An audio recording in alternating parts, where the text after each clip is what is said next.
қарсымыз.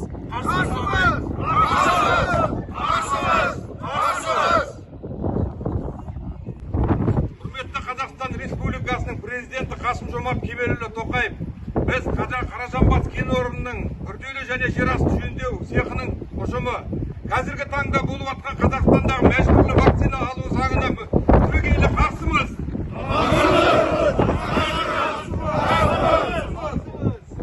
Құрметті елбасы және президентіміз Қасым-Жомарт Тоқаев Кемелұлы, біз бұрынғы ұлттық жұмысшылары, қазіргі таңда Қаражанбас кен орнының жұмысшылары мәжбүрлі вакцинаға қарсымыз.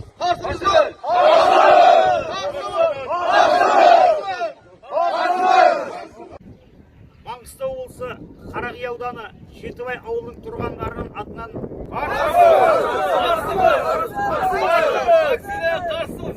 Қаражанбас жұмысшылары вакцинация қарсымыз.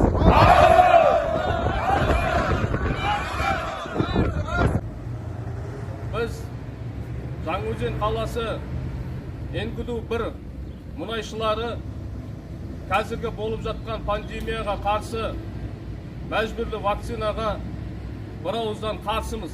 Біз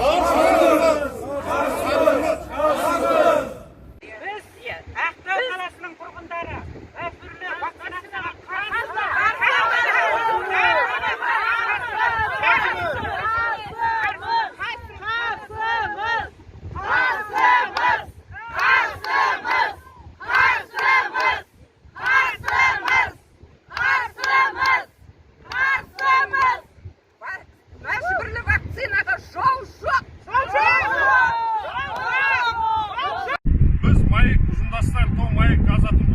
Маңғыстау облысы Ақтау қаласы мәжбүрлі вакцинаға қарсымыз.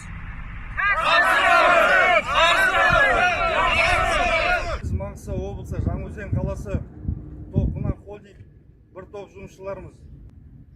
Біз мәжбүрлі міндеттелген вакцинаға түбегейлі қарсымыз. Біз Жаңаөзен қаласының нөмірі 1 мүгіп жұмысшылары соған байланысты жерасты жабдықтар диагностика және жөндеу цехының жұмысшыларының атынан сізге біз вакцинаға қарсы екенімізді білдіріп отырып, соған қарсымыз.